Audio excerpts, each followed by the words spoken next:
सो हम लोग सौ पाउलो से 4 घंटे की जर्नी करके आ गए हैं सौ लुइस।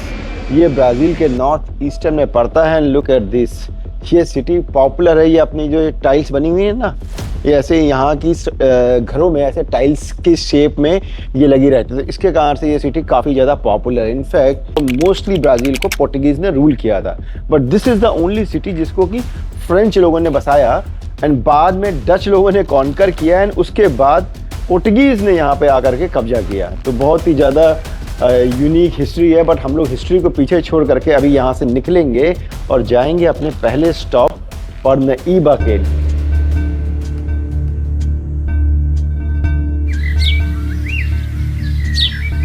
परनाइबा यहाँ से करीब 7 घंटे की डिस्टेंस पे है और वो जगह पॉपुलर है बर्ड्स के लिए। रेड बर्ड्स आती है वहाँ पे इवनिंग में, तो हम लोग वो जर्नी करेंगे, सनसेट की वो जर्नी होगी। बट उससे पहले हम लोग इस एयरपोर्ट पे अभी जा रहे हैं रेंटल कार लेने के लिए। इनफैक्ट हम लोग ना 4 दिन से अमेज़न के रेन फॉरेस्ट में थे और वहाँ पे जैसा मैंने वहाँ भी बताया कि वहाँ पर रोड नहीं है, तो वहाँ पे आपको हर जगह बोट से जाना पड़ता है। तो ये पहली बार हुआ है लाइफ में कि 3 दिन तक हम लोग किसी भी कार में, किसी भी मोटर व्हीकल में नहीं बैठे।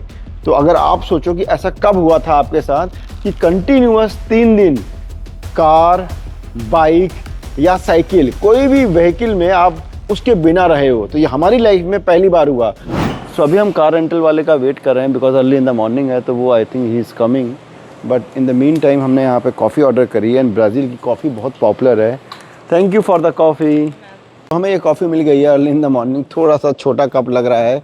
एक्चुअली इंडिया में तो ना चाय और कॉफ़ी पीते हैं रोड साइड, तो ऐसे ही छोटे छोटे कपों में मिलती है, बट अमेरिका में बहुत बड़े बड़े कप होते हैं, तो इस हिसाब से थोड़ी सी छोटी लग रही है।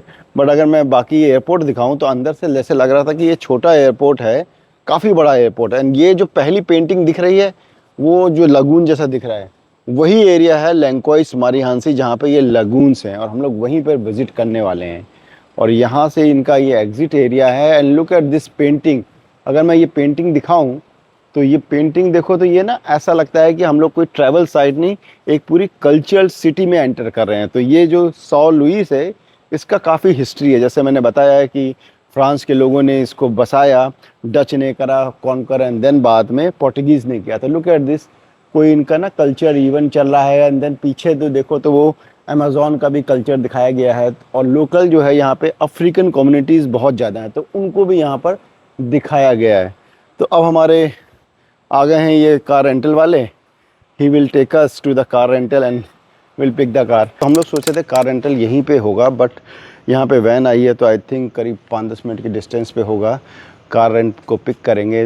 अब मन में आ रहा होगा ना कि हमने कार क्यों रेंट करी, बिकॉज़ यहाँ पर हमें डिस्टेंस लंबी ट्रैवल करनी है और एक जगह से दूसरी जगह जाने के लिए बहुत सारी टैक्सीज़ बुक करनी पड़ती है और उनको बहुत दिक्कत होती है। एंड सेकंड पार्ट इज़ कि लोग यहाँ पे इंग्लिश नहीं बोलते हैं, पोर्टुगीज़ ही बोलते हैं, तो वो एक अलग चैलेंज है। तो उसके लिए तो हम लोग खैर गूगल ट्रांसलेटर रख रहे हैं। तो देखते हैं कैसी होती है जर्नी। जाते हैं कार रेंटल के स्टॉप पे। उन्होंने फाइनली अपनी रेंटल कार ले ली है एंड फाइनल चेकअप कर रहे हैं। तो रेंटल कार लेते समय ना हमेशा ध्यान रखना चाहिए कि सारे चेक करा लेने चाहिए। देखिए जैसे ये छोटे छोटे ये मार्क लगे हैं, तो ये बाद में ना अगर इनको चेक नहीं करवाया तो एक्सपेंसिव पड़ सकते हैं। तो वो हमारे कार वाला तो कर ही रहा है, हमने भी वीडियो बना लिया है कि ताकि अगर कोई इशू हो तो हम लोग this is a big mark. तो ये सारा हमने जो है डॉक्यूमेंट कर लिया है। तो एक बार जैसे मैंने बताया कि अबू धाबी में हमने कार ली थी और बाद में उसने चार्ज लगा दिया था, लेकिन हमने बिकॉज़ वीडियो बनाया था तो उसके कारण से हम बच गए थे। ओवरऑल हमने यहाँ पे 4 दिन के लिए कार ली है और करीब $100, तो 9,000 रुपये की पड़ी है कार। और उससे हमें काफ़ी फ्रीडम मिल गई है। हम लोग 7 घंटे की ड्राइव करेंगे आज, कल 4 घंटे की करेंगे, देन 2-3 घंटे की करेंगे, तो काफ़ी फ्रीडम मिल जाती है कार रेंट करने से। तो बस अब इनके साथ हम फॉर्मेलिटीज़ ख़त्म करते हैं देन स्टार्ट करते हैं अपनी जर्नी।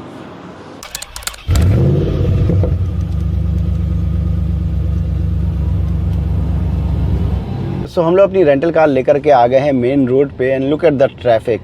आगे कितना ज़्यादा भीड़ है और बिल्कुल ऐसा लग रहा है कि हम लोग इंडिया की ही किसी सिटी में ड्राइव कर रहे हैं। तो अभी सुबह के 6:30 बज रहे हैं। ये कोई बहुत ज़्यादा लेट नहीं है मॉर्निंग, अर्ली मॉर्निंग है, बट रोड पे इतना ज़्यादा ट्रैफिक है कि ट्रैफिक जाम की हालत हो गई है।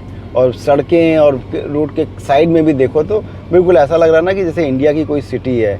बच्चे स्कूल के लिए वेट कर रहे हैं किनारे पर। और अगर मैं इस सिटी की बात करूं तो ये यहाँ की कैपिटल है मारेनहांसे। लुक एट दिस, बच्चे ना स्कूल के लिए कैसे वेट कर रहे हैं यहाँ पर। तो बिल्कुल जैसे कोई किसी भी सिटी में होता है अर्ली इन द मॉर्निंग, वैसे ही पूरा सिटी का सेटअप है।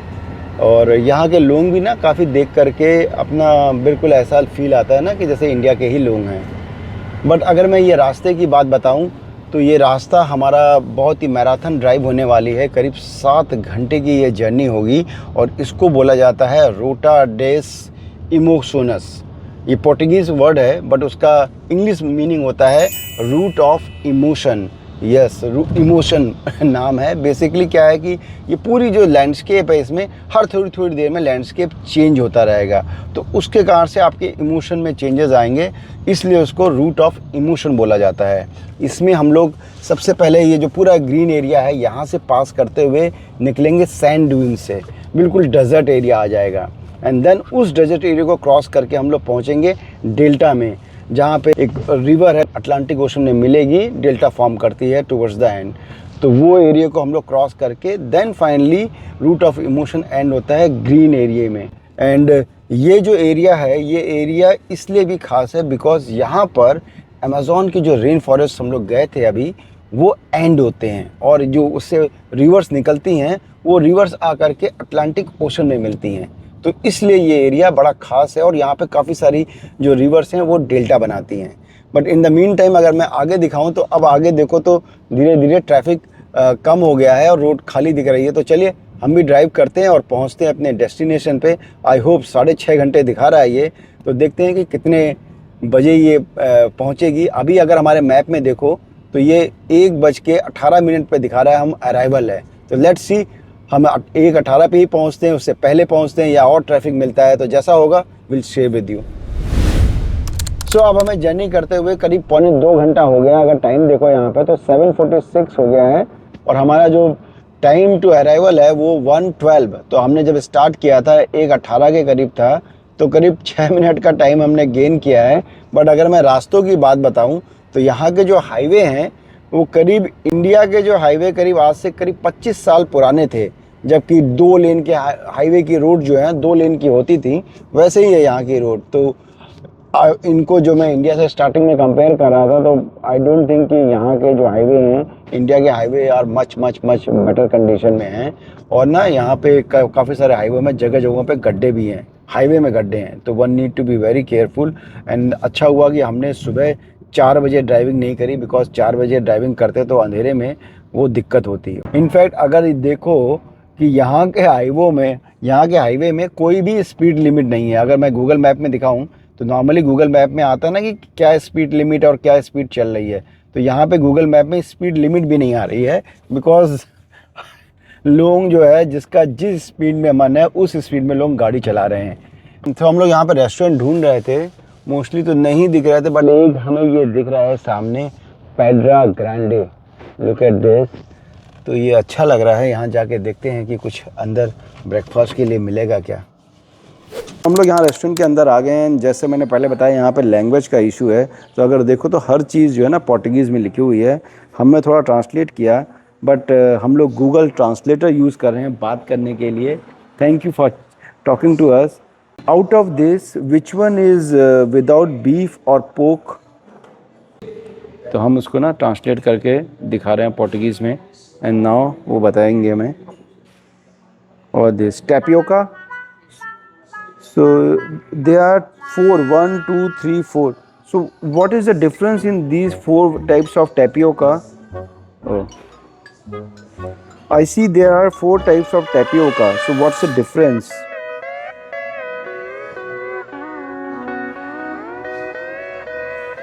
फाइनली हमने 2 टैपियोका और 1 पिज़्ज़ा ऑर्डर किया है, बट कन्वर्सेशन कितना डिफ़िकल्ट है, लेकिन लैंग्वेज और आजकल ऐप्स के कारण से कितना इजी हो गया है ना। आने वाले टाइम में तो एआई के बाद तो आई थिंक और भी ज़्यादा आसान हो जाएगा। हमने कॉफ़ी भी ऑर्डर करी है, तो चलिए कॉफ़ी और टैपियोका का वेट करते हैं, देखते हैं कैसा होता है ये ब्रेकफास्ट। मीनवाइल अगर मैं यहाँ का एरिया दिखाऊँ तो लुक एट दिस, बिल्कुल ऐसा नहीं लग रहा ये रॉयल एरिया जैसे। काफ़ी अच्छा लग रहा है ये बीच में यहाँ पे सिटिंग के लिए। एंड अभी तक हम लोग जिस रास्ते से गुजर रहे थे वो बिल्कुल गांव का इलाका लग रहा था, मुझे लगा नहीं कि ऐसे कोई अच्छा सा रेस्टोरेंट आएगा। तो ये तो बिल्कुल जैसे अपने इंडियन हाईवे में नहीं आते हैं रोड साइड, बिल्कुल एग्जैक्टली वैसे ही सेटअप है। और अभी अर्ली मॉर्निंग है, 8 बजे है, तो इसलिए थोड़ा सा खाली है। बट अदरवाइज जैसे अपने वहाँ पे होता है ना रोड साइड, जैसे हम लोग जाते हैं दिल्ली से तो मूर्थल पड़ता है, या फिर जयपुर की तरफ जाओ तो कितने सारे ऐसे रेस्टोरेंट्स आते हैं, तो एग्जैक्टली वैसा ही सेटअप है। तो चलिए हम भी यहाँ पे वेट करते हैं कि हमारा ब्रेकफास्ट कैसा होता है, एंड उसके बाद मूव करेंगे अपने नेक्स्ट डेस्टिनेशन पर।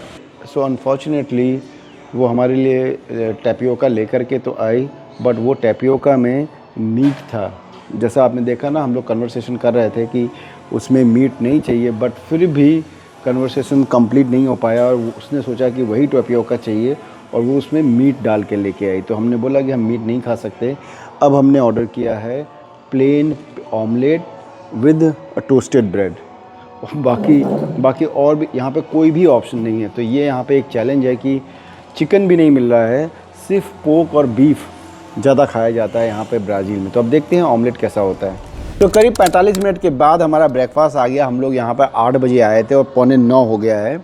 तो पहले हमने टैपियोका ऑर्डर किया, वो मीट वाला टैपियोका आ गया। अब फाइनली हमने कहा कि कुछ नहीं, हमें सिंपल एक आप ऑमलेट दे दो और विद ब्रेड टोस्ट। तो ये ब्रेड आ गई और ऑमलेट आ गई, तो सबसे सेफ़ तो यही होता है। तो अब मैंने ये सीख लिया कि भाई अब ब्राज़ील के इंटरनल इलाकों में अगर आप जा रहे हो तो ऑमलेट और ब्रेड टोस्ट खाओ, सबसे सेफ़ है। अब मैं अगर इसका बताऊं कि ऑमलेट कैसा है, अच्छा है, प्लेन ऑमलेट है, इसमें कुछ भी नहीं पड़ा है। लेट मी सी, या कई बार ना ऑमलेट में भी ये लोग मटन डाल, कई बार ऑमलेट में भी ये लोग मीट डाल देते हैं, तो इसमें नहीं है मीट। मुझे लगा कहीं मीट तो नहीं डाल दिया है। तो चलिए मैं ऑमलेट और टोस्ट को ख़त्म करते हैं एंड देन उसके बाद अपनी जर्नी स्टार्ट करते हैं। पहले हम पहुंच रहे थे 1:18 पे, अब हमें लग रहा है 2 बजे तक पहुंचेंगे। हमारी बोट ट्रिप जो है उसकी स्टार्टिंग टाइम 2 बजे है, तो हमें 2 बजे से पहले पहुंचना है। तो फटाफट इसको ख़त्म करते हैं एंड देन आगे की जर्नी स्टार्ट करते हैं। सो हम लोग ने अब अपनी जर्नी दोबारा से स्टार्ट कर दी है ब्रेकफास्ट के बाद। And the good point is कि अभी रोड अगर देखो तो रोड की कंडीशन अभी अच्छी है। एटलीस्ट ये पोर्शन में तो नई रोड बनी है, बट ज़्यादा चौड़ी नहीं है। तो जैसे मैंने बताया ना कि यहाँ पर रोड्स जो हैं इंडिया के 25 साल पुराने हाईवे की तरह हैं, कि ये एक हाईवे है। एक्चुअल में दिस इज़ हाईवे BR 402 बोला जाता है इस हाईवे को। और ये हाईवे जस्ट 1 लेन है, एक साइड से जाएगी और दूसरी साइड से आ रही है गाड़ी। But the other part is कि अगर आप देखो अभी मेरा जो टाइमिंग है वो 2:13 हो गया है। हमने जब स्टार्ट किया था मॉर्निंग में 1:18 था और 2 बजे हमारा टूर बुकड है, तो हमें 2 बजे तक पहुंचना है। And looking at the road condition देख करके लग रहा है कि हम लोग 2 बजे तक पहुंच जाएंगे। करीब 317 किलोमीटर बची है, 450 किलोमीटर की जर्नी हमने करनी थी और 317 किलोमीटर अभी बचे हैं। तो चलिए मिलते हैं आपसे अपने डेस्टिनेशन पे, देखते हैं अगर बीच में कुछ इंटरेस्टिंग आएगा तो वो भी शेयर करेंगे। अब हमारी जर्नी जो है लगभग 60% से ज़्यादा हो गई है, 2.5 घंटे की जर्नी बची है। पर देखो लैंडस्केप कैसे चेंज हो गया। अब ये पूरा जो है ड्यून्स का एरिया आ गया है।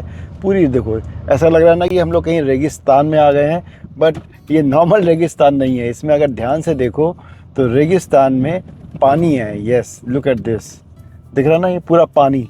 तो रेगिस्तान में कभी किसी ने ऐसा पानी के तालाब देखे हैं? तो यही है इस एरिया की खासियत कि पूरे लैंडस्केप में देखो ध्यान से देखो तो वो बाइक लेके जा रहा है। तो इसके एक साइड पर रेगिस्तान है और दूसरी साइड पर देखो तो ग्रीनरी है। तो अगर आगे देखो पूरा तो दूसरी साइड पे ग्रीनरी है। तो यही है इस यहाँ की ना वैरायटी कि एक तरफ ग्रीनरी और एक तरफ डेजर्ट, और दैट डेजर्ट विद वाटर। तो इसी कारण से इसको रूट ऑफ इमोशन बोला जाता है कि इतना लैंडस्केप में चेंज दुनिया में आई थिंक किसी और जगह नहीं है। तो अभी हम लोग ने जब पहले स्टार्ट किया था तो वो पूरा सिटी लाइफ थी, और अब पूरा जो है ये पूरे डून्स हैं। एंड देन ये डून्स कहाँ से आए? बिकॉज इसके पास में ना अटलांटिक ओशन है, वहाँ से ये सैंड उड़ती है और वो आकर के यहाँ पे डिपॉजिट होती है। और देखो अभी डून्स के बीच में ये हरे खेत भी आ गए, तो बड़ा सीनिक लग रहा है ये पूरा लैंडस्केप। मन कर रहा है कि अभी यहीं रुक जाएं और यहीं पे कुछ टाइम स्पेंड करें, लेकिन हमें अपने अगले डेस्टिनेशन पे पहुंचना है, तो इसलिए हम लोग यहाँ से आगे बढ़ेंगे। सो आई होप आपको ये ड्रोन शॉट अच्छे लगे होंगे। इनफैक्ट हमें भी ना रोड से पता नहीं चल रहा कि कितना बड़ा लैंडस्केप है, बट अगर ड्रोन में ध्यान से देखो तो पूरा लैंडस्केप कैसे सडनली चेंज हो रहा है। एक तरफ इसके राइट हैंड साइड पे पूरा ग्रीन एरिया है और लेफ्ट हैंड साइड पे पूरा ये डेजर्ट एरिया है। तो बहुत ही सीनिक एरिया है। अभी हम लोग एक दिन और जाएंगे, ये मेन एरिया नहीं है, ये जो हम लोग जाएंगे लैंक्वाइस मारेहान से, वहाँ तो ये किलोमीटर में ऐसा ही एरिया है। तो अभी तो यहाँ पे ये ग्रीन और इसका मिक्स है, बट जब हम लोग एक्चुअल जो साइट पे जाएंगे अगले दिन 2 दिन के बाद, वहाँ पे तो लैंडस्केप पूरा ब्लू दिखता है, तो वो इससे भी कई गुना ज़्यादा सीनिक होगा। अब हम लोग अपनी जर्नी स्टार्ट करते हैं। अब हमारी जो जर्नी है वो 150 किलोमीटर रह गई है और 1:45 पे वहाँ पे हम पहुँचेंगे। तो देखते हैं कितने बजे पहुँचते हैं। बट अगर मैं दिखाऊं तो यहाँ पे ना सिटी से बसेस भी चलती हैं, जहाँ जैसे सॉल लुइस से मैं आया वहाँ से बसेस भी आती हैं, स्लीपिंग बस। मेरे आगे जा रही है बस, अगर देखो तो ये ऐसे बसेस चलती हैं और लोग बसेस से भी वहाँ से यहाँ पे ट्रैवल करते हैं। तो ये बसेस, अगर जैसे आपको अपनी रेंटल कार नहीं लेनी है तो ये बस में भी ट्रैवल कर सकते हैं और यहाँ पे आराम से आकर के रह सकते हैं। यहाँ देखो तो रोड साइड पे अभी फ्रूट्स मिल रहे हैं। इधर देखो तो वो कटहल मिल रहा है, तो कटहल बहुत ज़्यादा बिकता है। इनफैक्ट अब मैंने यूएसए में भी देखा है कि कटहल जो है, इंडिया में तो हम लोग मोस्टली एज अ सब्जी खाते हैं, बट यहाँ पर भी और यूएसए में भी कटहल जो है एज अ फ्रूट खाया जाता है। तो अब हम लोग को फाइनल 10 मिनट बचे हैं। अगर मैं टाइम दिखाऊं तो लुक एट दिस, हम लोग 1:30 पे पहुँच जाएंगे। तो गूगल हमें पहले 2 बजे दिखा रहा था, तो गूगल ने भी थोड़ी हमारी हेल्प करी। गूगल ने हमें कोई ईजी रास्ता दिखाया। एंड देन अगर मैं रास्ता दिखाऊं तो रास्ता अभी थोड़ा सा इम्प्रूव हो गया है। हम लोग सिटी के पास में आ गए हैं तो रास्ता इम्प्रूव हो गया है। बट ओवरऑल अगर मैं रास्ते की बात करूं तो ओवरऑल रास्ता ठीक था। काफ़ी जगह गड्ढे थे, लेकिन द गुड पार्ट इज़ कि टोल नहीं था। तो कहीं भी टोल ना होने की वजह से हम लोग स्मूथली आते रहे। बिकॉज हम लोग पेरू भी गए थे और पेरू में टोल गेट पे बहुत लंबी लाइन लगी रहती थी, और यहाँ पर जैसे ट्रक्स निकल रहे थे, अगर टोल गेट आ जाते तो हम लोग का डेफिनेटली आधा घंटा बढ़ जाता। तो गड्ढों के कारण से क्या था कि गूगल ने, जब गूगल मैप दिखा रहा था तो उसने वो गड्ढों के कारण से जो स्पीड स्लो हो रही थी, गूगल मैप ने वो ऑलरेडी जो है उसमें ले रखी थी। बट शॉर्टकट दिखाया जिसके कारण से हम लोग लगभग 1:30 बजे पहुंच जाएंगे। तो ओवरऑल जर्नी अभी तक तो सही रही है। देखते हैं आखिरी के 10 मिनट की जर्नी कैसी होती है। तो मिलते हैं आपसे फाइनल पॉइंट पर। यहाँ पे गली में आए हैं, लुक एट दिस, पूरी ये गली है। तो बेसिकली जो हम टूर करने वाले हैं उसका पेमेंट देने के लिए आए थे, तो यहाँ पे पेमेंट दे दिया। एंड जैसे अपने इंडिया में होता है ना कि cash payment versus card payment, तो यहाँ पे भी था कि कैश पेमेंट दोगे तो they will give you 5% discount. तो हम कैश पेमेंट यहाँ पे देने आए थे।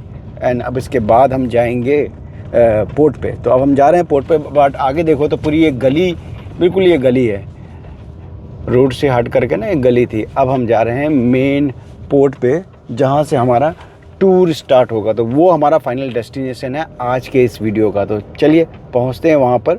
वो करीब 22 मिनट की जर्नी और बची है। तो 2 बजे का हमारा टूर टाइम है, तो हम करीब 1:58 पे पहुँच जाएंगे वहाँ पे। फाइनली अपनी जर्नी करके आ गए, हमारा गाइड बाहर वेट कर रहा है। एंड लुक एट दिस, 1:57 पे हमारी ये जर्नी कंप्लीट हुई। आगे देखो तो आगे पूरा दलदल है। तो अभी ना यहाँ पे इसने ऐसे बैक करके पार्क करना है। तो इधर अगर मैं दिखाऊं कैमरे में तो लुक एट दिस। सो हम लोग लगभग 23 घंटे की जर्नी करके नॉर्थ ईस्टर्न ब्राज़ील के अपने फर्स्ट डेस्टिनेशन पे आ गए, जहाँ पे अभी हम लोग घूमने जाएंगे। हम लोग ने अमेज़ॉन रेन फॉरेस्ट से वापसी की जर्नी स्टार्ट करी थी दिन के 2 बजे, और यहाँ पे पहुँचे हैं तो यहाँ भी 2 बज रहे हैं। बट यहाँ पे टाइम जोन डिफरेंस है, तो इस कारण से टोटल 1 घंटा ये आगे है। तो टोटल हमें 23 घंटे लगे। बट जर्नी अच्छी थी। हमने सौ पॉलो से वाया मानस से हम लोग निकले सौ पॉलो, एंड देन पहुँचे सौ लुइस मॉर्निंग में। एंड देन इस वीडियो में आपने देखा कि हमारी सौ लुइस से यहाँ तक की जर्नी कैसी रही। तो आई होप आपको ये वीडियो अच्छा लगा होगा। आने वाले वीडियो में हम लोग नॉर्थ ईस्टर्न ब्राज़ील में जाएंगे। सबसे पहले अभी जाने वाले हैं हम लोग पार्निबा। यहाँ पर एक रेड कलर की बर्ड्स होती हैं जो कि सनसेट के टाइम पे आती हैं, और 1-2 नहीं, हज़ारों की संख्या में आती हैं। और प्लस अमेरिका का सबसे बड़ा डेल्टा यहीं पे है। तो वो डेल्टा हम लोग जाएंगे, बोट राइड होगी करीब 4 से 5 घंटे की। तो बोट राइड करेंगे, बर्ड्स को देखेंगे, एंड देन उसके बाद आने वाले दिनों में हम लोग जाएंगे लैंक्वाइस मारेहान से। तो चलिए इस वीडियो को यहीं पे ख़त्म करते हैं। मिलते हैं आपसे नेक्स्ट वीडियो में। Thank you for watching my channel.